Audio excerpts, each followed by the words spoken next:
गंगोत्री से बही ज्ञान की धारा है। हम युग का निर्माण करेंगे, यह संकल्प हमारा है। हम बदलेंगे, युग बदलेगा, यही हमारा नारा है। सद्विचार घर घर पहुँचाएं, यह कर्तव्य हमारा है।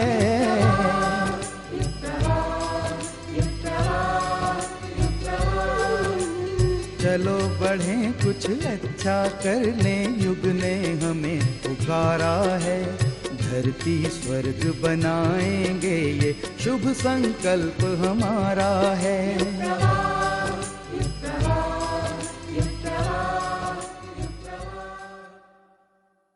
नमस्कार, युग प्रवाह के सभी दर्शकों का हार्दिक स्वागत। इस अंक की शुरुआत करते हैं गुरु सत्ता की अमृतवाणी से।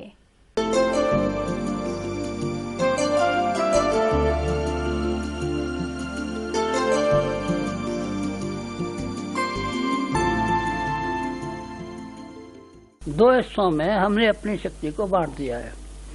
एक शक्ति हमने बांट दी है जो कि सारे संसार के लिए रखी है, और एक शक्ति हमने अपने कुटुंब के लिए रखी। मान लीजिए 100 रुपये महीने हम कमाते हैं, तो 50 रुपया हमने अपने बाल बच्चों का पालन करने के लिए, बाल बच्चों की ब्याह शादी के लिए, बाल बच्चों की हारी बीमारी के लिए, बाल बच्चों की दुख मुसीबत के लिए रखे हैं।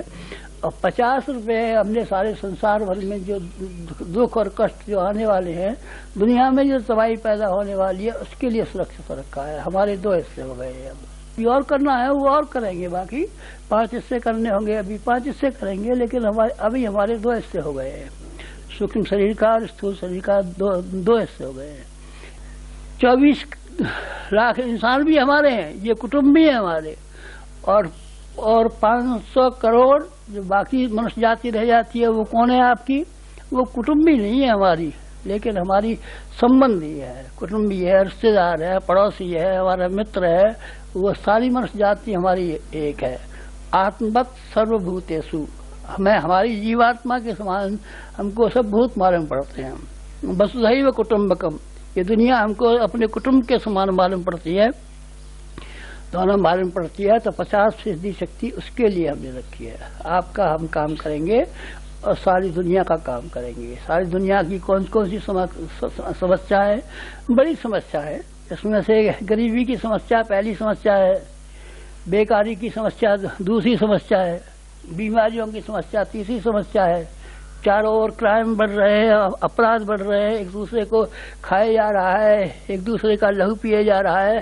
मनुष्य भेड़ियों की तरीके से, जैसे भेड़ियों में कभी लड़ाई होती है तो भेड़िया एक दूसरे के ऊपर सवार हो जाता है, उसको मार डालता है, उसको चीर डालता है, उसको फाड़ डालता है। दोनों लड़ाई तब बंद करते हैं जब दोनों का विनाश हो जाता है। इस तरीके से भेड़ियों की संख्या कम है नहीं। भेड़ियों की संख्या कहाँ है? आप देखिए ना, रोज क्या अखबार पढ़ी है ना, कितने मारे गए पंजाब में, कहाँ मारे गए, कितने मारे गए, कितने बच्चे मारे गए, कितने मार डाले। मनुष्य भी तो कम नहीं है। ये प्रकृति नेचर है तो है, ये भी है। आपको ये करना है, हाँ हमको इसमें भी करना है, सारे संसार के लिए भी करना है। हमारे पास एक बड़ा हथियार है। कौन सा हथियार? जो भागीरथ के पास था और जो महर्षि दधीच के पास था, ऐसा बड़ा हथियार है। इसीलिए हम कहते हैं कि इतने लोगों से भी लड़ने में हम समर्थ हैं, इनको ठीक करने में भी समर्थ हैं, और तुम्हारी रखवाली करने में भी समर्थ हैं। क्यों साहब, रखवाली करोगे बस, और कुछ लड़ना ही बेटा, एक और रह गया। बढ़ाना है तुमको, रखवाली तक सीमित जिम्मेदारी नहीं है हमारी कि तुम्हारे ऊपर मुसीबत ना आवे, तुम बीमार न पड़ो, तुम्हारे घर में कोई पैसे की तंगी ना आवे, तुम्हें चोर उठाई गिरा तंग न करे, किसी बैरी विरोधी से लड़ाई न पड़े। ये जिम्मेदारी आपकी नहीं, ये जिम्मेदारी नहीं है। ये हमारी जिम्मेदारी ये भी है कि हमारे बच्चे जैसे बड़े होते हैं। लोमस ऋषि का बच्चा सिंह ऋषि था। लोमस ऋषि का बच्चा था। लोमस ऋषि के बच्चे ने एक और काम किया।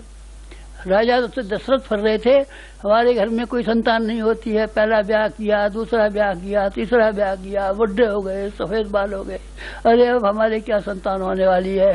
फिर लोगों ने कहा कि कोई एक ऐसा असाधारण तपस्वी है, उसको तुम लिबा करके ले आओ तो तुम्हारा जरूर बच्चा हो जाएगा। आप तो गुरु वशिष्ठ हैं, आप हम कर दिए वशिष्ठ हैं, पर तपस्वी नहीं है। तपस्वी अलग होते हैं, विद्वान अलग होते हैं, तपस्वी अलग होते हैं, विद्वान अलग होते हैं। हम तपस्वी हैं, विद्वान है, विद्वान भी रहे होंगे, लेकिन विद्वान तो हमारा पूंछ है, विद्वान तो हमारी मूछे हैं, विद्वान तो हमारी टोपी है, विद्वान नहीं है हम तपस्वी। जब से हमने जन्म धारण किया है तब से लेकर के और इस समय तक हमारा पूरी की पूरी जिंदगी एक तपस्वी का जीवन व्यतीत करने में व्यतीत हुई है। इसीलिए तपस्वी के पास जो शक्ति होनी चाहिए वो हमारे पास है। ये दुनिया बड़ी तहस नहस हो रही है, तो आप इसका क्या करोगे? इसको हम एक धुरी पर इकट्ठी करेंगे, एक धुरी पर इकट्ठी करेंगे। अनेक राज्य हैं, ये राज्य उस पर चढ़ाई करेगा, ये उस राज्य उस पर चढ़ाई करेगा। सारे राज्यों का चक्रवर्ती राज्य का एक राज्य बनाएंगे, सारी पृथ्वी पर एक राज्य होगा, एक धर्म होगा। ये धर्म वाला है, ये उस धर्म वाले को मिलाएगा, तू हमारे धर्म में आया, हम तुझे इतना पैसा देंगे, और तू हमारे धर्म का नहीं है, तू काफिर है, हम मार डालेंगे तुझे। खबरदार, बेकार बात बकेगा। एक धर्म सारी दुनिया का होगा, और एक राष्ट्र सारी दुनिया का होगा, और एक मैनेजमेंट, एक व्यवस्था दुनिया में होगी। कैसी व्यवस्था होगी? ऐसी व्यवस्था होगी कि कोई आदमी को छोटा बड़ा नहीं होगा। तो गुरुजी, छोटा बच्चा होगा वो बड़े के बराबर हो जाएगा क्या? नहीं बेटा, छोटा बच्चा बड़े के बराबर तो नहीं होगा, लेकिन समानता की दृष्टि से समानता के अधिकार हर एक को मिलेंगे।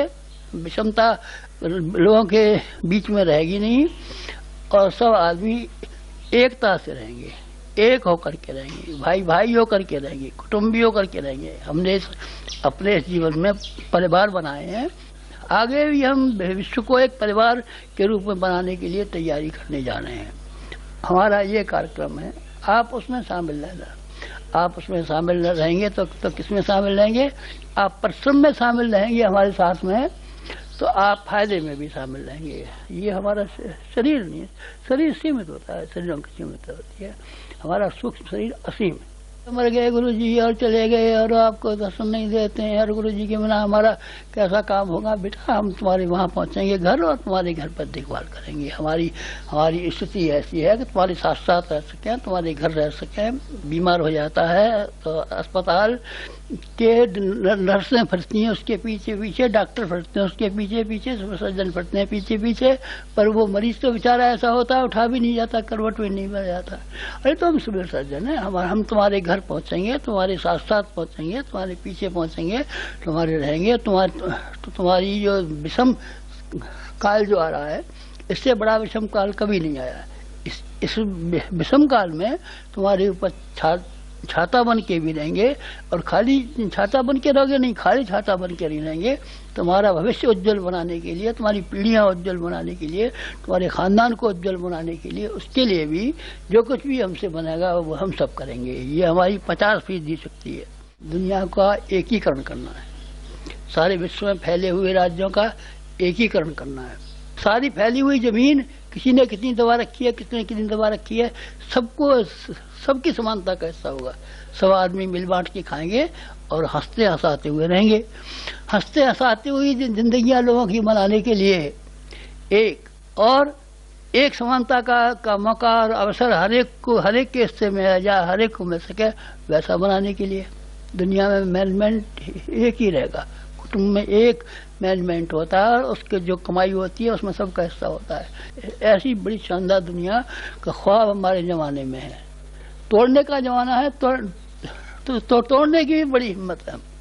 हमारे अंदर एक ऐसा भीतर बैठा है कि जहाँ जहाँ कहीं भ्रष्टाचार दिख रहा है, जहाँ जहाँ अनिति दिख रही है, जहाँ जहाँ कहीं अत्याचार दिख रहा है, जहाँ अवांछनीयता दिख रही है, जहाँ जहाँ खौफनाक दिख रहे हैं, जहाँ खतरे दिख रहे हैं, जहाँ जहर दिख रहे हैं, उस सब से लड़ने के लिए हमारे भीतर का एक सूरमा। आप कौन है? सूरमा। अच्छा, हमको ये भी कह दीजिए। अब आप सूरमा कहे तो कह दीजिए, हमारा कलेजा। तो सूरमा की क्या बात है आप में? सूरमा की कितने लंबे हाथ है हमारा? आपके हाथ तो कुछ लंबे नहीं है, हाथ तो हमारे ज्यादा सही है। पाँव कितने लंबे हैं? पाँव तो नहीं बने, पर खोल के कभी देखने का हो। आइंस्टीन जब मरे थे तो उनके मरने के बाद में दिमाग खोल के देखा गया था कि इनके दिमाग में क्या विलक्षणता है जो कि इनकी बराबर का कोई वैज्ञानिक नहीं है। हम मरे हैं तो आप हमारे भीतर की एक चीज खोल के देखना, उसका नाम है कलेजा। कलेजे में बड़ी हिम्मत है हमारे भीतर, हमारी बड़ी हिम्मत है, हमारी लड़ने की हिम्मत है। और बस आपकी लड़ने की हिम्मत है? नहीं, हनुमान जी जो थे वो लड़ाई का मौका रहा जब तक, तब तक लड़ाई के मौके में रहे। और लड़ाई के बाद में जब भगवान राम अयोध्या आ गए थे तो उन्होंने फिर राम राज्य की स्थापना की थी, स्वराज्य बनाया था। बनाना भी है हमको, तोड़ना भी हमको है, बनाना भी हमको है, तोड़ना भी हमको है। तो तोड़ने में भी शक्ति लगाएंगे और बनाने में भी हम शक्ति लगाएंगे। ये सारे संसार की ये बाबत कह रहे हैं। और आपके बारे में आपकी रखवाली भी करेंगे और ऊंचाई भी उठाएंगे। आपको दुखी हम नहीं रहने देंगे, आपको कठिनाइयों में घिरा हुआ नहीं रहने देंगे। आपको हम ऊंचा उठाएंगे, सभी दृष्टि से ऊंचा उठाएंगे। पैसे की दृष्टि से, पैसा तो बेटा अगले दिन ऐसा आएगा, कोई सोने की सराखें घर में जमा करेगा नहीं। अभी भी छापे मारे जा रहे हैं।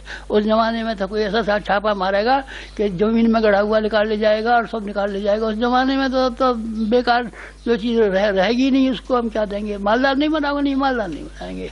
तो आपको हम भावनाशील बनाएंगे, आपको हम विचारशील बनाएंगे, आपको हम महामानव बनाएंगे, आपको हम ऋषिकल्प बनाएंगे, आपको हम देवता बनाएंगे। आपको बनाने की बहुत इच्छा है। और न केवल आपके बारे में बल्कि सारे संसार को बहुत शानदार बनाएंगे, ऊंचा उठा हुआ बनाएंगे, समुन्नत बनाएंगे, सुखी बनाएंगे और इस तरह का बनाएंगे जिस तरीके से इस धरती पर स्वर्ग निकलता हुआ दिखे। और इंसानों को ऐसा बनाएंगे जो शकल की दृष्टि से तो इंसान हो, लेकिन वो इंसान हो, देवता उनके भीतर से निकल रहा हो।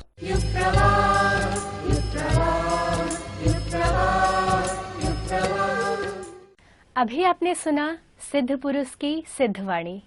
अब हम आपको ले चलते हैं गायत्री परिवार के नाम से विश्व भर में फैले उनके शिष्य समुदाय द्वारा चलाई जा रही गतिविधियों की ओर, जो कि श्रद्धा निष्ठा के साथ अनवरत रूप से जुटे हुए हैं अपने आराध्य गुरु के सत्य की सपने को साकार करने में। तो लीजिए पेश है उनके समाचार श्रृंखला हमारी इस कड़ी जागृति के अग्निकण में।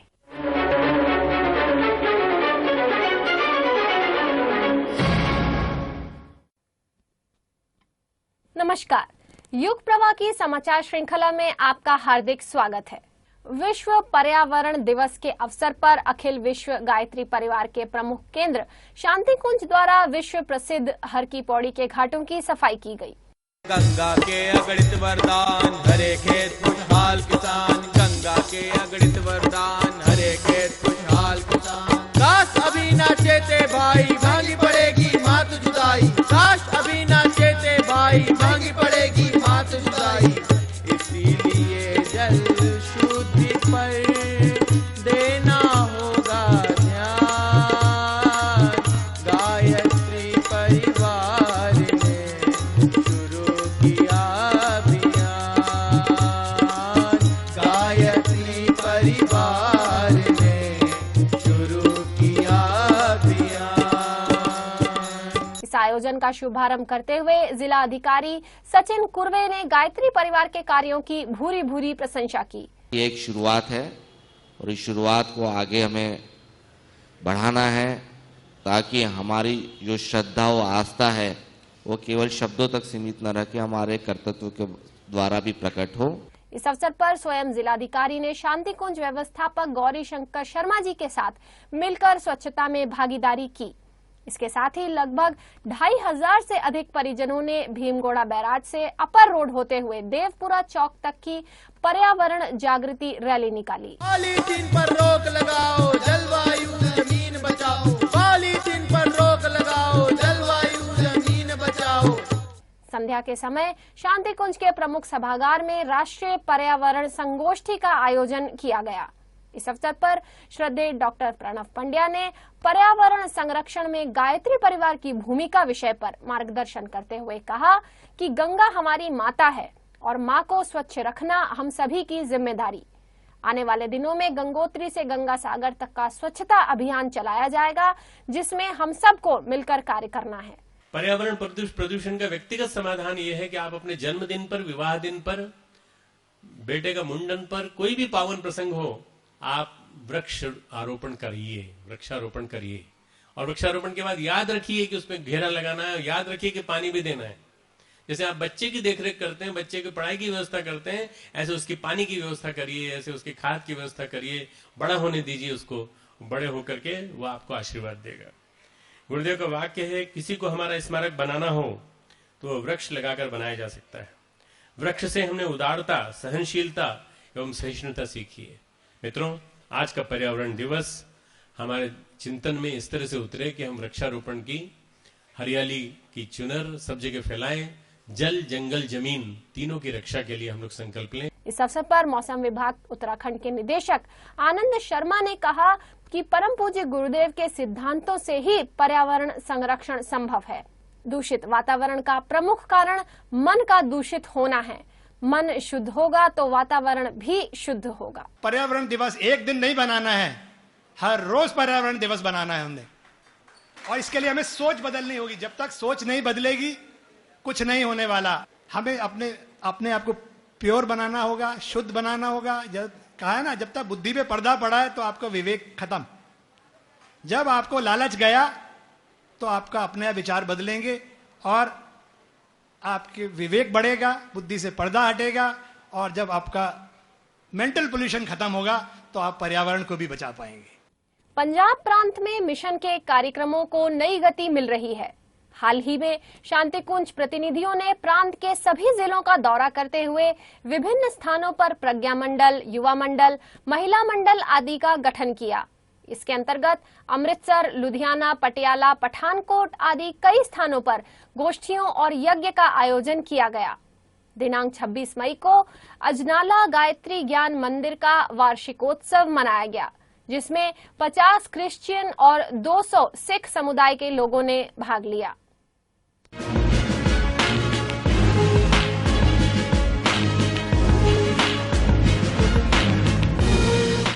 देव संस्कृति विश्वविद्यालय में 7 से 8 जून तक आदर्श ग्राम योजना पर राष्ट्रीय कार्यशाला का आयोजन किया गया। इस 2 दिवसीय कार्यशाला में गांवों में फैली बेरोजगारी और उसके समाधान पर विस्तृत चर्चाएं हुई और प्रतिभागियों को प्रशिक्षण दिया गया। इस अवसर पर शांतिकुंज के डॉक्टर एसके त्यागी, श्री कालीचरण शर्मा, डॉक्टर चिन्मय पंड्या तथा नाबार्ड के डी तिवारी ने भी प्रतिभागियों को संबोधित किया। हमें आदर्श ग्राम योजना को जीवंत करना है, यदि उसको जिंदा करना है, यदि उसको सक्षम कंधों के ऊपर डालना है तो हमें आदमी की सोच बदलनी होगी। हमें कीमती आदमी, परिष्कृत आदमी पैदा करने होंगे।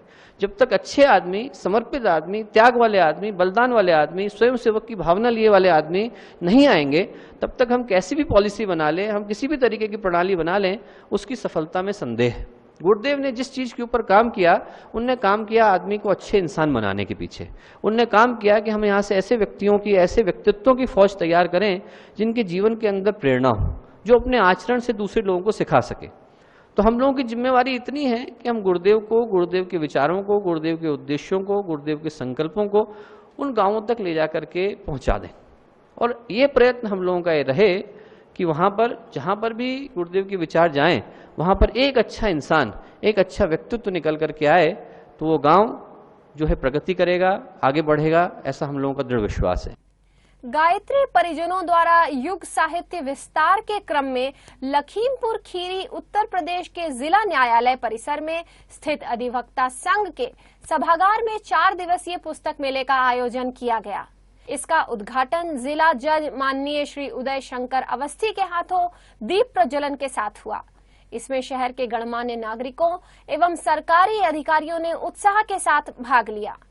पुस्तक मेले में गायत्री परिजनों द्वारा दर्शनार्थियों को युग पुरुष पंडित श्रीराम शर्मा आचार्य जी के सृजन विचारों से अवगत कराने के साथ ही उनके नव निर्माणकारी गतिविधियों के हिस्सा बनने व देश हित हेतु कुछ करने की सबको प्रेरणा दी गई। 7 सिस्टर्स के नाम से प्रसिद्ध भारत के पूर्वोत्तर में 7 राज्यों के समूह में प्रथम विराट पुस्तक मेला आसाम के गुवाहाटी में संपन्न हुआ। उल्लेखनीय है कि इस क्षेत्र में पहली बार ऐसा आयोजन संपन्न हुआ है, जिसमें कामरूप के सांसद श्रीमती विजया चक्रवर्ती के अलावा अनेक गणमान्य नागरिक उपस्थित थे।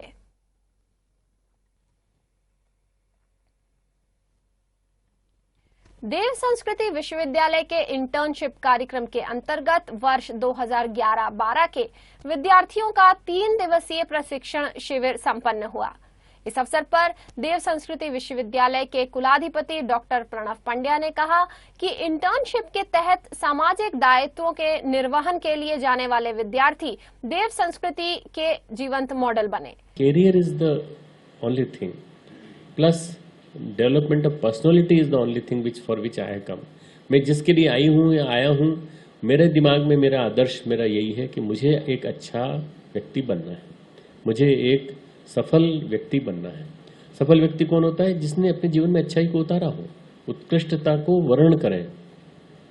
जब हम कहते हैं ना भर्गो देवस्य धीमहि, देवत्व को धारण करें। देवत्व यानी डिविनिटी, और डिविनिटी वो होती है जो देना सिखाती है, जो बांटना सिखाती है, जो अपने जीवन में अच्छाइयों को उतारना सिखाती है। ये संस्कृति है। इससे पूर्व प्रतिकुलपति डॉक्टर चिन्मय पंड्या ने छात्रों को कुलपिता पंडित श्रीराम शर्मा आचार्य के जीवन आदर्शों का अनुकरण कर अपने जीवन लक्ष्य के उच्चतर शिखर को छूने हेतु प्रेरित किया। जिंदगी में कोई भी काम करो, इंटर्नशिप करो, पढ़ाई करो, जो भी जीवन में आप करना चाहे करो, उसमें दो चीजों का याद रखो कि आपका लक्ष्य, आपका उद्देश्य, आपकी संभावनाएं, आपका अवसर इसके लिए क्या है। हर आदमी इस जीवन में संभावनाएं लेकर के आता है। सिद्धार्थ के पास संभावना है कि वो राजकुमार बन सकते हैं, महात्मा बुद्ध बन सकते हैं। आपके जीवन को एक संभावना मिली है, आप चाहो तो इसको एक बढ़िया अवसर में कन्वर्ट कर सकते हो, एक ऐसे अवसर में कन्वर्ट कर सकते हो जहां से आपके जीवन की एक नई शुरुआत हो। मोडासा गुजरात के संस्कार केंद्र द्वारा एक नई पहल की गई। परिवार युवा मिलन कार्यक्रम के अंतर्गत मिशन से जुड़े पुराने परिजनों के बच्चों को मिशन से रूबरू कराया गया। गुजरात प्रांत के युवा प्रकोष्ठ प्रभारी श्री महेंद्र पटेल ने आए हुए युवाओं को मिशन की जानकारी दी। इस अवसर पर युवा क्रांति दल गुजरात के श्री किरीट सोनी ने व्यक्ति, परिवार और समाज विषय पर युवाओं को मार्गदर्शन दिया। और इसी के साथ समाचार समाप्त हुए। अगली बार फिर मिलेंगे गायत्री परिवार के समाचारों के साथ। तब तक के लिए आज्ञा दीजिए। नमस्कार।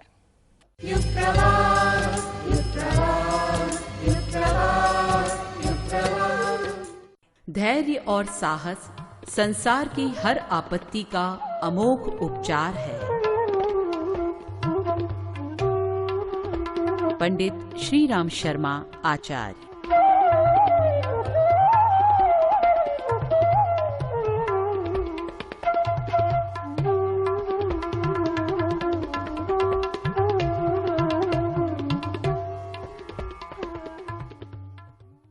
मित्रों, अभी आपने जाना अखिल विश्व गायत्री परिवार के समाचारों के बारे में, जो कि एक सिद्ध पुरुष के समर्पित शिष्यों के द्वारा किए जा रहे सृजन पुरुषार्थों के नमूने थे। अब हम आपको ले चलते हैं थोड़ी सी और गहराई में और मिलाते हैं एक ऐसे साधक से जो कि उनसे जुड़े, उनके सानिध्य में कुछ अनमोल पल बिताए, कुछ सुखद अलौकिक अनुभूतियों के साथ रूबरू हुए, उनकी करुण कल्पतरुता की छाया में अपने आप को समर्पित किया और उन स्वर्णिम क्षणों में अपने आप को निहाल होते पाया।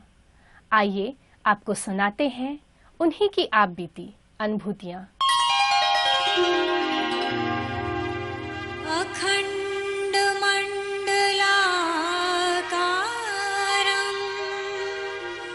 व्याप्तं येन चराचरं तत्पदं दर्शितं येन तस्मै श्री गुरुवे नमः। 1963-64 में जब पहली बार मैं शिविर में गया गायत्री तो मथुरा में, मेरी भी आदत बहस करने की थी। जब गुरुदेव के पास पहुंचा तो गुरुदेव का बेटा आ गया, हमने यहाँ बिल्कुल आ गया हूँ। तो उन्होंने कहा आ गया ना, ठीक है ना? मैंने कहा नहीं गुरुदेव, ठीक तो है लेकिन मैं अपने आप आया हूँ। गुरुदेव ने कहा गलत, मैंने बुलाया है। हमने गुरुदेव आपने नहीं बुलाया है, मैं ही आया हूँ शिविर में। तो उन्होंने कहा अच्छा, अगर तू अपने आप आया है तो जाके बता दे। बस बहस करने की आदत के कारण गुस्से में एकदम मैं खड़ा हो गया, किंतु मैं लौट के चलने में असमर्थ रहा। गुरुदेव मुस्कुराए, बोले बेटा बैठ जा, मुझे मालूम है तुझे नहीं मालूम, पता नहीं कितने जन्मों से तू मेरे साथ है, तू नहीं जानता है, मैं जानता हूँ, बस यही बात है, मुझे तुझसे क्या काम लेना है, मैं तुझसे लेता रहूँगा। बस गुरुदेव ने ये तमाम निर्देश दिए और उसके बाद हमको शिविर में लगा दिया। गुरुदेव की जो कृपा रही है, यहाँ क्या कहीं क्या, किसी को भी अगर कुछ कहा जाता है और गुरुदेव से अगर प्रार्थना करते हैं तो गुरुदेव निश्चित रूप से उसको पूर्ण करते हैं। जब मैं बीए फाइनल में पढ़ा करता था, उस समय फीस देने के लिए मेरे पास पैसे नहीं थे। 2 ताले बंद रहते थे, उसके हम दूसरी मंजिल पर रहा करते थे किराए के मकान में। आखिरी दिन था, कल पैसे कहाँ से दिए जाएं, क्योंकि घर वाले पढ़ाना नहीं चाहते थे। हाई स्कूल के बाद पूज्य गुरुदेव की प्रेरणा से मैं घर छोड़कर निकला हूँ और उसके बाद इंटर, बीए, एमए सब हमने स्वयं अपने बलबूते पर किया है। जब पैसे नहीं थे तो हम सोच रहे थे जो ईश्वर की इच्छा है वही होगा। 2 तालों के अंदर एक कोई अज्ञात शक्ति आती है, दरवाजा खटखटा कर हमको 200 रुपये देती है बस, और वो अज्ञात शक्ति, हम आंखें मीटते रह गए, पैसे हाथ में। मैं आश्चर्यचकित था, ये पैसे कौन दे गया। लेकिन कुछ दिनों बाद, करीब 6 महीने हो गए, वो मेरे पास 200 रुपये इकट्ठे हो गए और मैंने पैसे पूजा के कमरे में गायत्री महाविज्ञान भाग 2 में रख दिए। किंतु पैसे गायब हो जाते हैं। हम आपस में अपने रूम पार्टनर से झगड़ा करते हैं कि ये पैसे कहाँ गए, तुमने चुराए होंगे। एक साथी बोला कि हम इलायची दाने जरूर चुराते हैं लेकिन पैसे नहीं चुराते हैं, क्योंकि नींद आती है तो हम इलायची दाने आपके चुरा लाते हैं और चबाते रहते हैं, लेकिन पैसे मैंने नहीं चुराए। अकस्मात गुरुदेव का पत्र आता है, बेटा तुम आपस में बहुत झगड़ा कर रहे हो, अब झगड़ा मत करना, ये पैसे 200 मैंने दिए थे परीक्षा के लिए, तुमने रखे थे, मैंने वापस ले लिए हैं। तो ये भी एक गुरुदेव की ऐसी शक्ति थी, उन्होंने उस समय से लेकर आज तक वही चला रहे हैं। इसलिए हम हर प्रकार से समर्पित हैं। जो भी हमसे बन सकता है हम मिशन के लिए करते हैं, कर रहे हैं और करते रहेंगे। जगदलपुर में वहाँ 4 साल रहे, पृथ्वी वर्ष वहाँ बड़े बड़े कार्यक्रम भी करते रहे। एक यज्ञ की घटना है कि परम पूज्य गुरुदेव नहीं गए थे, बल्कि वहाँ पर आदरणीय चैतन्य जी, लीलापत शर्मा, ईश्वरी प्रसाद पांडे और शरण दंपति गए हुए थे।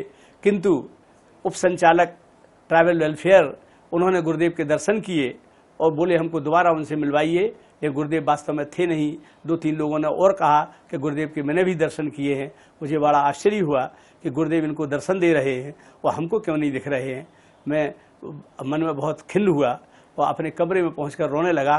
बस इसी बीच एक प्रकाश पुंज सामने आता है जिसमें गुरुदेव का चेहरा दिखाई दे रहा है और गुस्से में मुझको डांट रहे हैं। कहते हैं बेटा तू शकल देख के क्या करेगा, तुझे जरूरत है शक्ति की, ऊर्जा की, ताकत की, जिसके रूप में मैं तेरे साथ हूँ, वरना तेरी क्या औकात है। कलेक्टर क्या, एसपी क्या, डिस्ट्रिक्ट जज क्या, नगर सेठ क्या तेरे पीछे घूम रहे हैं। वो मेरी ही सत्ता है और सब मेरे ही पीछे घूम रहे हैं। बस हमारी शंका का समाधान हुआ, फिर जाकर के उनके काम में लग गए। गुरुदेव वास्तव में एक ऐसी सत्ता थे जो डॉक्टरों के डॉक्टर, इंजीनियरों के इंजीनियर, फिलोसफरों के फिलोसफर और पता नहीं क्या क्या थे, संतों के संत, लेखक के रूप में, वक्ता के रूप में और दिव्य दृष्टा के रूप में गुरुदेव की प्रतिभा बहुमुखी थी। और जो सारी ये विशेषताएं हैं ये केवल की ईश्वरीय सत्ता में ही हो सकती हैं। ये निश्चित रूप से ये अवतार थे।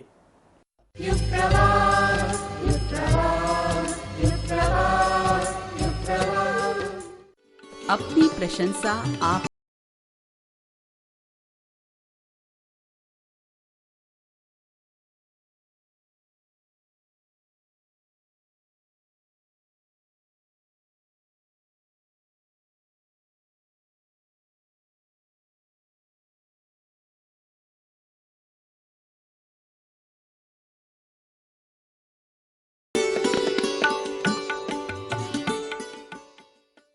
अखिल विश्व गायत्री परिवार के सप्त आंदोलन कार्यक्रम के अंतर्गत विभिन्न रचनात्मक कार्यक्रम चलाए जाते रहे हैं।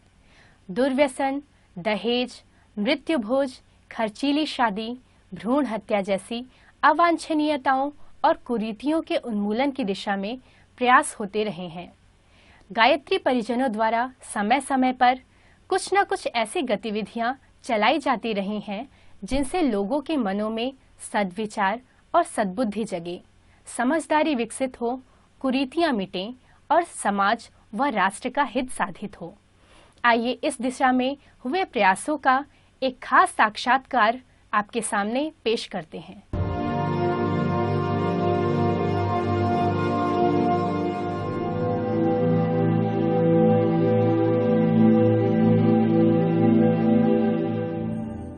आज हमारे बीच स्टूडियो में स्वामी सत्यानंद गिरी महाराज हैं, जो राजस्थान बाड़मेर जिले के अलग की धुनी जांगरा ढांग से आप पधारे हैं, वहीं पर आप साधनारत हैं। स्वामी जी, आपका स्टूडियो में हार्दिक स्वागत है। स्वामी जी, आपसे निवेदन है, कुछ अपने विषय में बताइए। बाड़मेर जिला में शिव तहसील दुदड़ा जान सिंह की वीरी अलग की धुनी, वहाँ पर मैं साधना में रहता हूँ। तो स्वामी जी, आप तो साधु परंपरा से हैं और हमारे देश की ऐसी मान्यता रही है कि साधु परंपरा में अलग घर घर अलग जगाने का क्रम बनाते रहे हमारे साधु, हमारे मनीषीगण। तो आप इस परंपरा का निर्वाह कैसे करते हैं? हम घर घर में अलग जगाते हैं, धर्म के बारे में दारू मुक्ति व्यसन आंदोलन चलाते हैं और बीड़ी गुटखा जो भी कुप्रथाओं है उसको जड़ मूल से निकालने के लिए ही हम पूरा भारत में भ्रमण किया हुआ है। और फरते घूमते फिरते यहाँ पर बाड़मेर जिला में अलग की धुनी जांगरा धाम में मैंने आया और वहाँ चौमासा कर लिया। चौमासा करने के बाद में मेरे को पता चला कि यहाँ एक कुप्रथा ऐसी है कि जन्मते पहले ही जन्मते बच्चियों को मार देते हैं। तो ये जो परंपरा है या आपको जो प्रेरणा मिली, तो आप चूंकि साधु परंपरा से हैं, संन्यास परंपरा में हैं, और संन्यास परंपरा में रहते हुए सामान्य तौर से लोग मानते हैं कि बस साधना करो और किसी कुटिया में किसी गुफा में बैठे रहो, परंतु आपने तो अलग जगह दिया है। आपको ये समाज निर्माण की और कुरीतियों के विरुद्ध संघर्ष करने की और नारी जाति बच्चियों को बचाने की प्रेरणा आपको कहाँ से मिली और आपके सदगुरु कौन है? मेरा सदगुरु तो श्री राम शर्मा आचार्य जी हैं, जो मेरा आराध्य इष्ट और 10वां अवतार मानता हूँ। वो मेरा श्री राम शर्मा आचार्य जी गुरुदेव तो हैं। सदगुरुदेव संन्यास गुरु गांव खोपोली पूना जिला में और गगनगिरी जी नाम है, वहाँ से मैं संन्यास धारण किया हुआ है। वहाँ से घूमते घूमते मैं डिशा आया। डिशा आया के बाद में मेरे को हरीश भाई से प्रेरणा मिली। मैंने पूछा कि मेरे को शांति मिलती नहीं है और ध्यान में मैं शिव जी का ध्यान धरता था, तो ध्यान में श्री राम शर्मा आचार्य जी मेरे को आज्ञा चक्र में आता था। फिर मैंने फोटा देख लिया मंदिर के अंदर कि ये कौन है, तो मेरे को बताया कि ये तो महा विश्व की विभूति है और श्री राम शर्मा आचार्य जी नाम है। माँ भगवती देवी का फोटा है, गायत्री मंदिर है यहाँ पर। उसके बारे में सब मेरे को जो जानकारी देनी हरीश भाई ने। हरीश भाई ने कहा एक बार आप ऐसे करो, शांति कुंज में आप पधारो, वहाँ एक अनुष्ठान 9 दिन कर लो। तो मैं अभी तो तैयार हूँ, मैं तो सन्यासी हूँ, फक्कड़ हूँ, चलो। तो मैं हरिद्वार शांति कुंज आया, माँ भगवती से मिला, दीक्षा ली। ये कौन से वर्ष की बात है स्वामी जी? 1987 साल की। अच्छा, गुरुदेव से भी आपकी मुलाकात? हाँ, मुलाकात हुई। कुछ अनुभव बताएं उनसे मिलने के? हाँ, गुरुदेव मैं साधने में रत था, गायत्री अनुष्ठान 24,000 का चल रहा था। चौथा दिन था, मेरी की तीव्र इच्छा होगी मिलने के लिए कि गुरुदेव से मिलूं। गुरुजी वो दिन में कोई भिक्षु मिलता नहीं था, ज्यादा नहीं मिलते थे, एकांत में रहते थे। तो फिर एक मैं तुलसी का पौधा को बताया कि गुरुदेव अवतारी सत्ता है, इस समय किसे मानूं। तुलसी का पौधा ने प्रार्थना करी, गुरुदेव को मेरे को मिला दी। तो गुरुदेव ने दूसरे दिन घोषणा कर दी कि गुजरात से मेरा नाम दे दिया, गुजरात से आए हैं उसको बुलाओ। 5 राज्यों में 5 व्यक्ति को बुलाया। गुरुजी से मुलाकात हुई। गुरुजी ऐसे बैठे हुए थे, मैंने गुरुजी यहाँ चुम्बन किया। गुरुजी मेरे प्रेम से माथे हाथ दिया, प्रेम से मेरे को माथे हाथ लगाया। आज भी मैं वही शक्ति आज काम कर रही है, वहां से प्रेरणा मिली हुई है मेरे को। मैं वापस अनुष्ठान करके दिशा लौटा। दिशा तहसील में लोना करके गांव है, ठाकुर का गांव है, वहां पर दारू बहुत उकालते थे लोग। तो घर घर जाकर मैं अलग जगा कर कि दारू उकालना बंद करो, दारू पीना बंद करो, मांस खाना बंद करो, ये आंदोलन में चलाते चलाते गांव में अलग जगाता था। तो वो बारे में थोड़ा सा मैं कुकर्म में फंस जाता था। गुरुदेव सन्मुख आए। गुरुदेव सन्मुख आए, उभा बाल वाला जो फोटा है ना गुरुदेव का, खड़े खड़े बाल है ना, वो फोटा गुरुदेव सन्मुख जागृत अवस्था में, सपने की बात नहीं कर रहा, जागृत अवस्था की बात कर रहा हूँ। गुरुदेव बेटा क्या कर रहा है, ये तेरा शरीर ये कुकर्म के लिए नहीं है, मैं तेरे को बुलाया है, मेरी शक्ति से काम कर रहा है। वहां से मैं चेतन हो गया। और बस आज तक मैं ध्यान में कम बैठता हूँ, गुरु जी का काम ज़्यादा करता हूँ। माता जी ने मेरे को प्रेरणा दी थी, माँ भगवती ने, कि तपस्या बेटा करना, जब सूर्य तपता है, जब भी प्रकाश पूरता है, जब भी तलवार घिसने पर ही धार निकलती है। तो मैंने संकल्प लिया है, जहाँ तक एक कुप्रथा बच्चियां मारने की बंधन न हो जाए, तहाँ तक मैं अन्न ग्रहण नहीं करूंगा। बहुत बढ़िया। मैं चौमासा किया था और 200 बहनों प्रज्ञापूर्ण सुनने के लिए आती थी मेरे पास में। गांव से 1 किलोमीटर दूर हूँ, मैंने वनस्पति में हूँ। एक झाड़ नीचे मैं कथा रखी थी, कोई साधन था नहीं। वहाँ बहनों ने मेरे को बतवाया था। मैं नरक स्वर्ग की बात करता था कि पाप करने से नरक मिलता है, पुण्य करने से स्वर्ग मिलता है। इसी बातों में बहनों बहुत श्रद्धालु हुए, विश्वास हुए हैं। बहनों ने बताया कि गुरुजी हमने तो पाप कर लिया, हमारा क्या होगा। मैं पहले से सुना हुआ तो था ही। तो बहनों में कोई बहन बोले मेरे तो 4 बच्चियां मारी है, कोई बोले 5 बच्चियां मारी हैं, कोई बोले 2 बच्चियां मैंने मारी हैं। बहना रोती रोती बात करती जाती थी। तो मैंने बेटा, मैंने प्रेम दिया, बेटा तुम किस तरह से बच्चियों को मारते हो। तो कि धूड़ की पोटली, रेती की पोटली, 1 किलो रेत ले लेते हैं, उसको नाक ऊपर मुंह ऊपर दाब देते हैं, 5 मिनट में बत्ती खत्म हो जाती है। तो स्वामी जी, आपने तो अपना संपूर्ण जीवन इस भ्रूण को, कन्याओं को बचाने के लिए लगा दिया है। जी हाँ। है ना? और ये भी विचार करते हैं कि आने वाले दिनों में इस तरह का और अभियान चलेगा। जी हाँ। तो इस अभियान में आपको कौन कौन किस तरह का सहयोग प्रदान कर रहे हैं?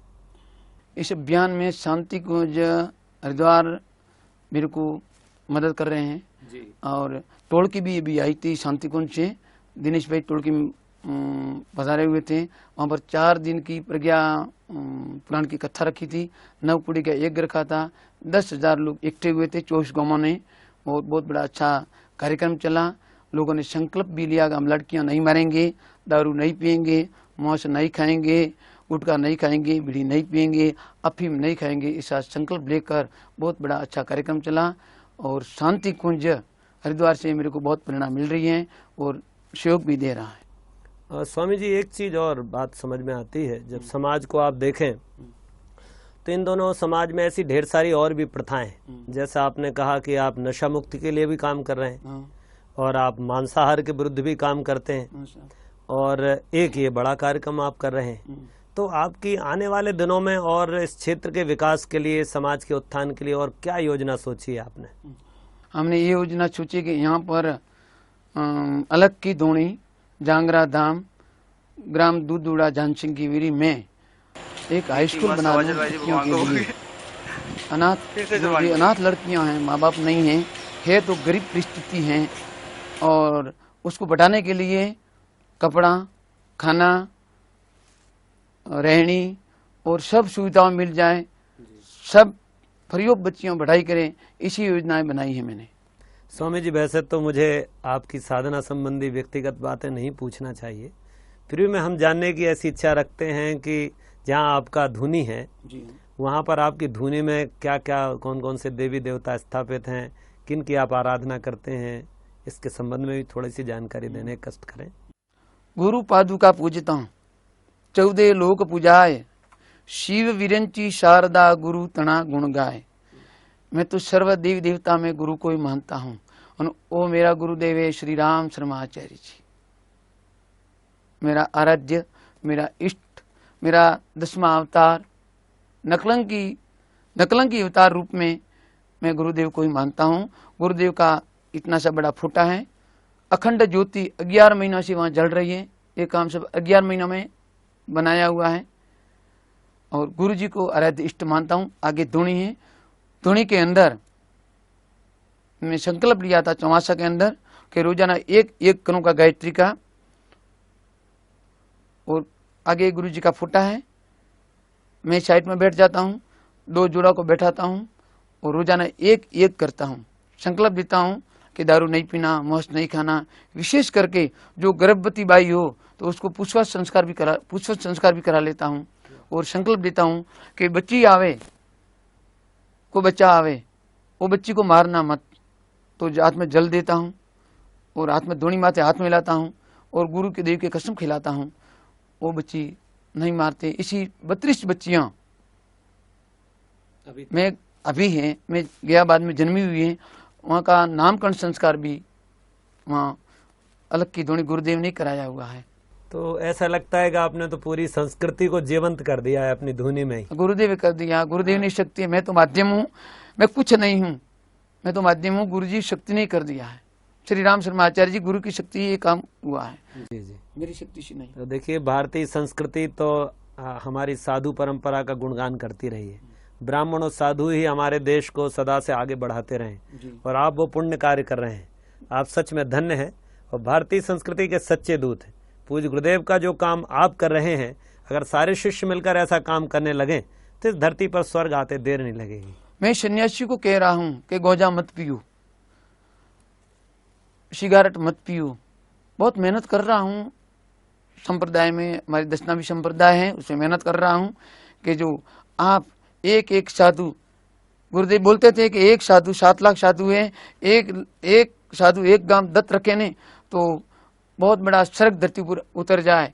तो मैं वही बात कर रहा हूँ, मैं संगठन भी कर रहा हूँ। हमारे विचारों में एक तारातरे मठ के प्रतापपुरी जी हैं, बहुत बड़े अच्छे विद्वान हैं, संस्कृत पढ़ा लिखा है, वो मेरी बात में समझते हैं, मेरे को मदद भी दे रहे हैं। और अपनी शांति कुंज टोलकी आई थी, वहाँ पर बधारे हुए थे, बहुत बड़ा सम्मान किया टोलकी का। और आप तो देश के काम कर रहे हो और यहाँ पर मैं कि गुरु जी को अवतार मानता हूँ, ऐसा करके बहुत अच्छा कार्य किया। इसे आशीर्वाद माना, आशीर्वाद लिया प्रतापपुरी जी ने, और इसी ऐसे मंत्रों को मैं भी जोड़ रहा हूँ अंदर। स्वामी जी एक और चलते चलते एक प्रश्न और पूछता हूँ कि आप तो संन्यास परंपरा में हैं, तो आपकी शिक्षा दीक्षा का क्रम कैसा रहा है? आप कहते हैं कि आप पुंसवन संस्कार करा रहे हैं, तो क्या संस्कृत आदि का अध्ययन आपने किया है? नहीं, मैं सिर्फ गुजराती 4 किताबें पढ़ा लिखा हूँ। अच्छा। मैं जब भी संस्कृत बोलता हूँ उन्हें, ब्रह्मानंदनम परम सुखदम केवलम ज्ञान मूर्ति द्रनंद्रा तत्त गगन सदश्च तत्मस्यादि लक्ष्यम एकम नित्यम विमलमचलम सर्वदी साक्षी भूतम भावातीतम त्रिगुंडहितम सद्गुरुतम मनमामि सद्गुरुतम वंदामि सद्गुरुतम शीर्षामि। जब एक करवा बैठता हूँ मेरे को पता नहीं चलता कि एक कौन कर रहा है, वो गुरु की शक्ति है। गुरु जी के बस फुटा ने नमन कर लेता हूँ, गुरुदेव मेरे को संस्कृत आती नहीं है, आप बोलिए, बस गुरुदेव एक करा लेते हैं, संस्कृत बोल लेते हैं। जब संस्कृत बोलना पड़ता है, जब गुरु को प्रार्थना करता हूँ आंख बंद करके, तो बस मेरे को संस्कृत आ जाती है। तो स्वामी जी आप स्टूडियो में पधारे और हम सबको आपके इतने बड़े अभियान की आपने जानकारी दी, शांतिकुंज परिवार की ओर से मैं आपका बहुत धन्यवाद करता हूं। और भाइयों, यदि देश के सारे सन्यासी और सारे साधु समाज के लोग इस दिशा में प्रेरित हो उठें और ऐसी प्रेरणा लेकर राष्ट्र निर्माण के, समाज निर्माण के काम में जुड़ जाएं, तो ये बात कोई कठिन नहीं कि धरती फिर से स्वर्ग जैसी, सतयुग जैसी बन जाए और मनुष्य में देवत्व का जागरण हो जाए। आज की बात यहीं पर समाप्त।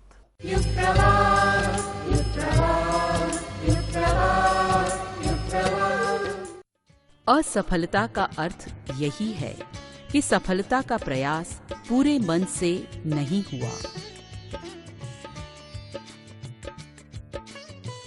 पंडित श्री राम शर्मा आचार्य।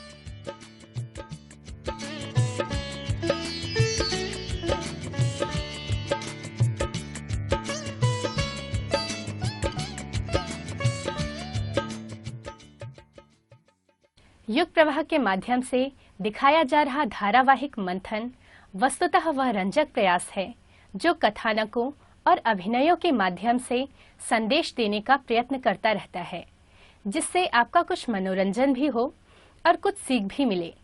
आइए देखते हैं इसकी अगली कड़ी।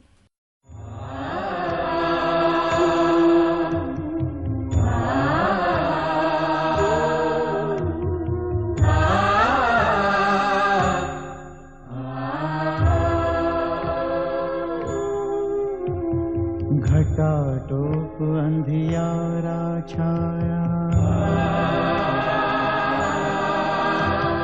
घटाटोप अंधियारा छाया, कुछ ना देखे सूझे ना, भटके मन की व्यथा घनेरी, कोई न समझे बूझे ना, कोई न समझे बूझे ना।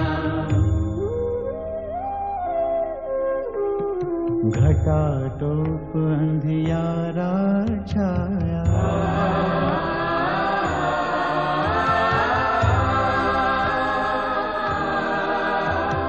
वही गगन है, वही है सूरज, वे ही चांद सितारे हैं।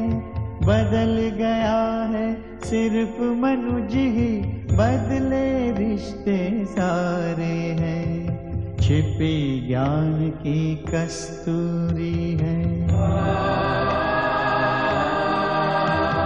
छिपी ज्ञान की कस्तूरी है। एक तुम्हारे ही मन में, मंथन करके पाओ उसको, सुगंध फैले जीवन में, सुगंध फैले जीवन में, सुगंध फैले जीवन में। संसार का भय कभी कभी मनुष्य को अधर्मी बना देता है, तो संसार की रचना करने वाले ईश्वर का भय उसे पुनः धर्म मार्ग पर खींच लाता है। जिसने सत्य से आंखें फेर ली, उसी के हृदय में अधर्म करवटें बदलने लगी, और जब आंखें खुली तो सत्य के प्रकाश में धर्म ने स्वागत किया। इसी एक क्षण के अंतर से दुर्जन भी सज्जन बन जाता है। अब मैं तो देखो भाई, आप भैया हमें तो लगता है ये रास्ता सुरक्षित है। नहीं क्यों भाई, चंपानगर जाने का मार्ग यही है ना? हाँ हाँ यही है। वगैरह कहाँ जाना है? बस चंपानगर ही जाना है। अरे भैया वो इन्हें ये अरे सुनो सुनो, अरे सुनो भाई, ठहरो। क्या बात है? पहली बार इस तरफ आए हैं क्या? जी हाँ, मैं रूपनगर का एक व्यापारी हूँ भैया। व्यापार के लिए पहली बार मेरा चंपानगर जाना हो रहा है। मत जाओ, आगे आफत है। क्यों क्यों भाई? देखो भाई, हम सभी को चंपानगर ही जाना है, मगर सूर्यास्त होने वाला है और सामने जंगल है। ये विशाल घना डरावना जंगल एक नर राक्षस का साम्राज्य है। डाकू दुर्जन सिंह इस तरफ से जाने वाले को न केवल लूटता है, उसके धन लूटने के बाद बर्बरता से उसकी हत्या भी कर देता है। तो क्या सभी लोग यहीं रात गुजारेंगे? हाँ भैया, आगे कोई उपाय नहीं है, वरना रात में जानबूझकर क्यों मृत्यु के मुख में प्रवेश करें? अरे यदि हम समूह में झुंड बनाकर चलें, तो हम सुरक्षित जंगल पार कर जाएंगे, और यदि वो हमारे सामने आ जाए तो हम सब उससे मुकाबला करेंगे और उसे मार डालेंगे। सदा के लिए उसका आतंक समाप्त हो जाएगा। अरे भाई, एक बार 20 लोग झुंड बनाकर अस्त्र शस्त्र लेकर उसे मारने गए थे, आज तक नहीं लौटे। कल एक नवविवाहित वर वधू जंगल से जा रहे थे, उस राक्षस ने उनकी हत्या कर नदी के किनारे उनका मृत शरीर फेंक दिया। मैंने खुद उनका शव देखा है। अरे भाई, दुर्जन सिंह तो नरपिशाच है, नरपिशाच। कोई खाली हाथ भी क्यों न जा रहा हो, निर्धन को भी मार डालता है। अरे हमें का डरावत हो भाई, हमें तो काम है, हमें जाना है। अरे कमाल, हम तो भले की बात कर रहे हैं। अब वो भैया किस भगवान ही बचाए उसको। अब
भैया,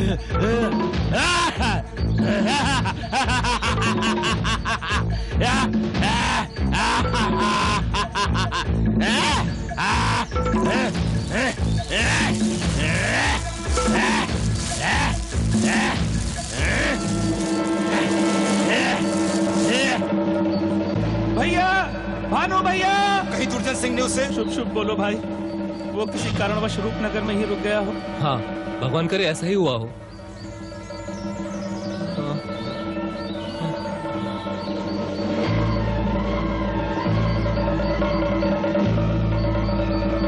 भानु भैया, भानु भैया, भानु भैया।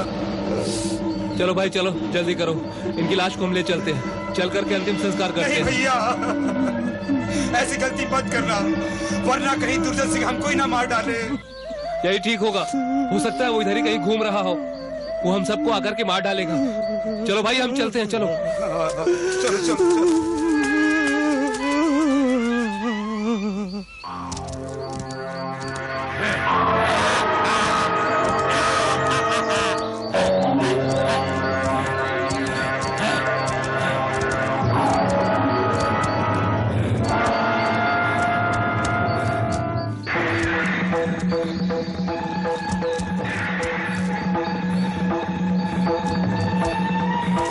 कोई नहीं मिला, अब तक कोई नहीं मिला।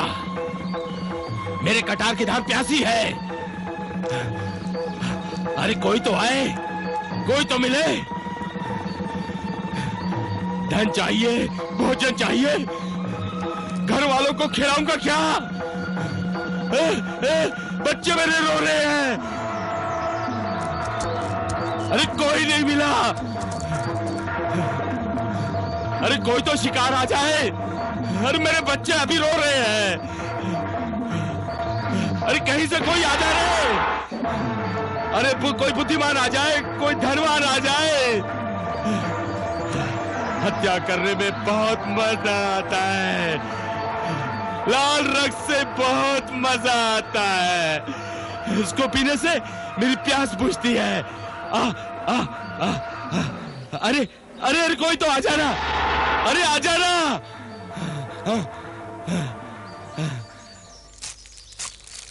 चलो भाई, अच्छा हुआ लोगों ने जंगल का मार्ग छोड़कर पीछे पहाड़ के बगल वाले रास्ते से आना जाना शुरू कर दिया। हाँ, अब इस मार्ग में तो डाकू दुर्जन सिंह का भय नहीं। अब तो कोई जंगल के मार्ग से जाता ही नहीं। क्यों मरने के लिए जंगल में गुजरे? जानते हो, भानु को ढूंढने उसका भैया जो जंगल में गया था, उसको भी दुर्जन सिंह ने मार डाला। चलो भाई, घर जाना है। ठीक है, चलो चलते हैं।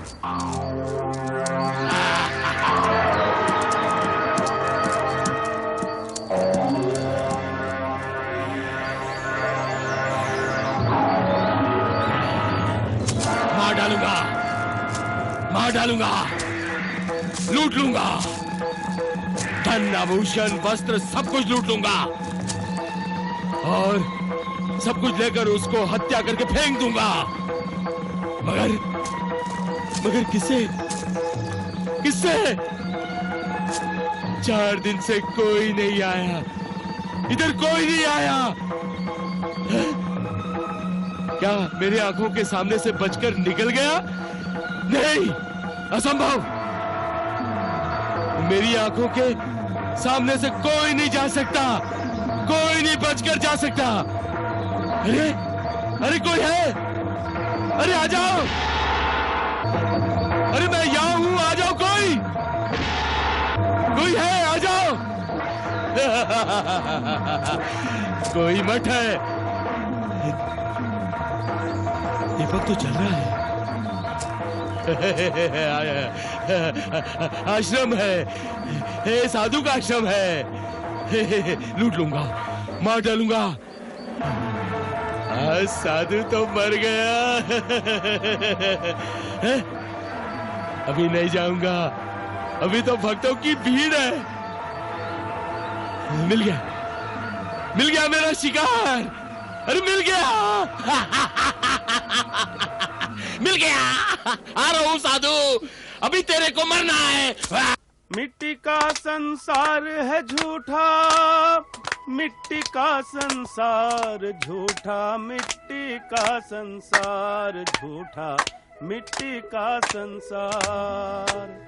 तेल फुलेल लगा ले अंगा, एक दिन चढ़े चिता पर नंगा, फिर कहे दिन रात करे तू पापों का व्यापार। झूठा मिट्टी का संसार झूठा, मिट्टी का संसार, मिट्टी का संसार या झूठा, मिट्टी का संसार झूठा, मिट्टी का संसार झूठा, मिट्टी का संसार।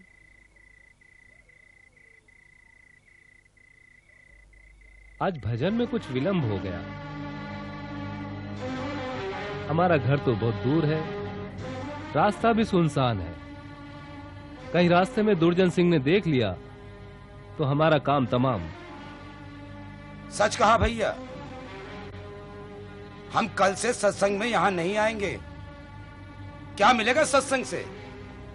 क्या ये सत्संग हमें दुर्जन सिंह से बचा देगा?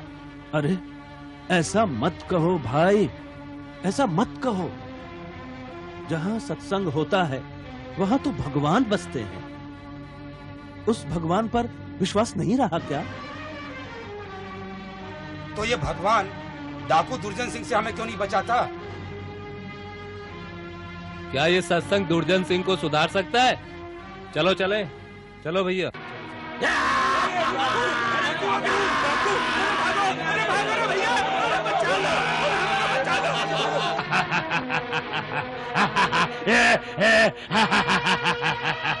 आराम से आइए। यहाँ आने के लिए मुझे किसी की अनुमति की जरूरत नहीं। ठीक ही तो कहते हो भाई। ये आश्रम है, भगवान का घर है। यहाँ तो कोई भी कभी भी आने जाने के लिए स्वतंत्र है।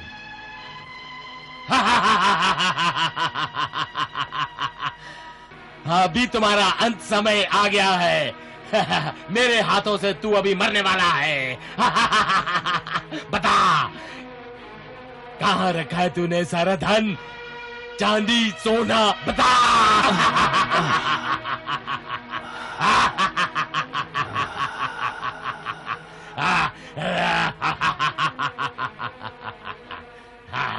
तो तुम्हें धन की आवश्यकता है। कितना धन चाहिए बताओ। यदि मेरा सामर्थ्य होगा तो मैं तुम्हें निराश नहीं करूंगा। अरे मैं दान नहीं लेता। अरे दान लेना तो तुझ जैसे ब्राह्मण लोग का काम है। मैं डाकू हूं, डाकू, डाकू दुर्जन सिंह। अरे धन बटोरना तो मेरा धर्म है। अपने पराक्रम से स्वयं जो मैं लूटा हूं वही मेरा अपना है। मरने से पहले तूने अपना धन कहां छुपाया है? बता दे, हैं? बता दे। तो हंस क्यों रहा है? डाकू दुर्जन सिंह के नाम से ही लोगों के बदन का खून सूख जाता है। मुझे देखते ही लोग बेहोश हो जाते हैं और मेरी ये कटार को देखकर मेरे मारने से पहले खुद ही मर जाते हैं। अरे तू हंस रहा है? क्यों हंस रहा है? क्यों? जीना और मरना तो ऊपर वाले के हाथ में है भाई। तुम्हारी बातें सुनकर मुझे डर नहीं लग रहा, बल्कि मुझे तुम पर दया आ रही है। ईश्वर तुम्हें सद्बुद्धि दे। जय मां गायत्री, जय मां गायत्री, जय मां गायत्री। बुद्धि की मुझे नहीं, तुझे आवश्यकता है मूर्ख, तुझे आवश्यकता है। हैं? मृत्यु को सामने देखकर तू हंस रहा है? अरे बता, तेरा धन कहाँ है? बता। पहले छोड़ोगे तभी तो बता पाऊंगा। ले छोड़ दिया, जल्दी बता। मुझे धन चाहिए, खाने का सामान चाहिए, जल्दी बता। मेरे बच्चे भूखे हैं, मैं भी भूखा हूं, जल्दी बता, वरना देख देख मेरी कटार, देख मेरी कटार। मैं भूखा हूं, मैं भूखा हूं। भूखे हो? बच्चे घर में भूखे हैं। तुम्हारी व्यथा सुनकर मुझे बहुत दुख हुआ बंधु। भूख है ही ऐसी चीज कि जो अच्छे अच्छों की बुद्धि को भ्रष्ट कर देती है, वरना तुम तो बहुत भले आदमी दिखाई देते हो। भला आदमी? अरे भला आदमी और मैं। दुर्जन सिंह रोज 10-20 हत्या करता है और उनको लूटता है, तब मुझे बहुत संतोष मिलता है, बहुत संतोष मिलता है।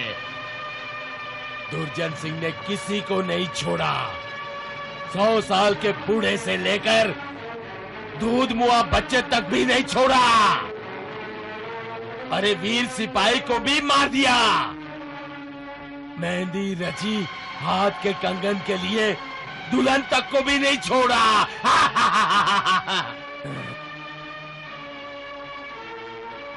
दरिद्र से लेकर व्यापारी तक को मारा।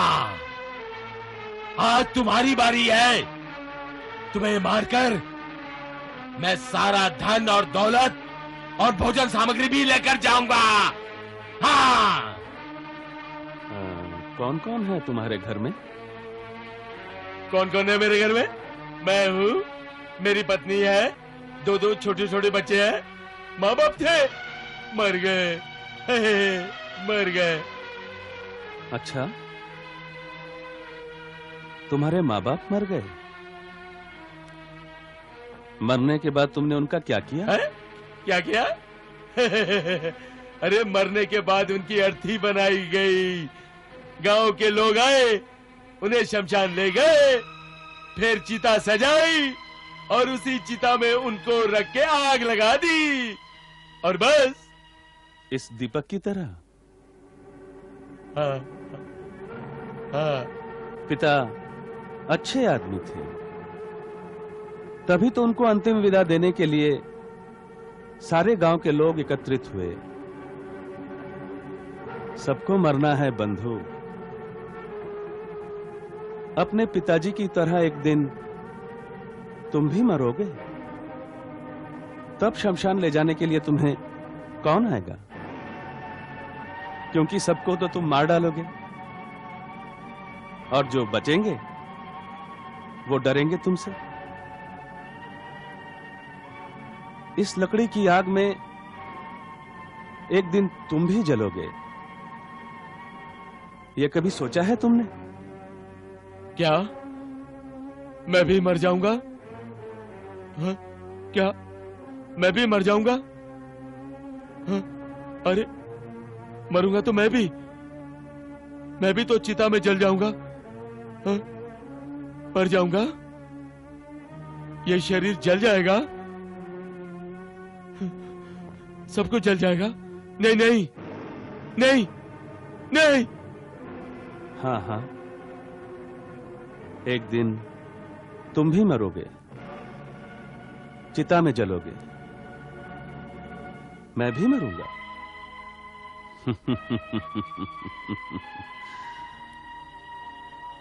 अभी तो तुम मुझे मार डालना चाहते थे, मारो मुझे, लेकिन क्या तुम भी मृत्यु के प्रकोप से बच पाओगे? नहीं नहीं नहीं, नहीं। हाँ हाँ, मरने से पहले कुछ ऐसा क्यों नहीं करते कि मरने के बाद भी यह संसार तुम्हें याद करे? तुम मर के भी अमर हो सकते हो बंधु। जो अब तुमसे घृणा करते हैं, फिर वही तुमसे प्रेम करेंगे। श्रद्धा करेंगे, पूजा करेंगे। हाँ? परंतु मैं तो हत्यारा हूं। मैंने हजारों निर्दोषों की हत्या कर दी। मैंने तो लूटा है, मैंने चोरी की।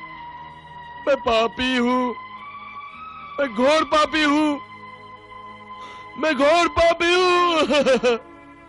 नहीं बंधु, तुम्हारे सारे पाप तुम्हारे आंसुओं में धुल गए हैं। आज से तुम्हारा पुनर्जन्म हो रहा है। तुम्हारी पश्चाताप की आग ने उस दुर्जन सिंह को जला दिया है। ये तो सज्जन है, दुर्जन नहीं।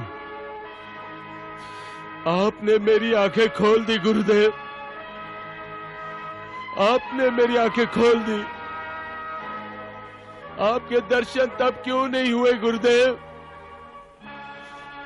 जब मैंने पहली हत्या की? क्यों नहीं हुए गुरुदेव, क्यों नहीं हुए? उठो सज्जन, तुम भूखे हो, तुम्हारा बच्चा भूखा है। धरती मां की गोद में अन्न की कोई कमी नहीं। सत्य कर्म आदमी की भूख मिटाता है। सत्य धर्म ही सत्य मार्ग है। तुम उसी मार्ग पर चलो, उसी से मानवता का कल्याण हो सकता है। कल प्रातःकाल मंदिर में आना। इसी मंदिर में तुम्हारी व्यवस्था हो जाएगी। गुरुदेव, गुरुदेव, आप मुझे इससे मुक्ति दिला दीजिए गुरुदेव। आज मुझे मुक्ति दिला दीजिए।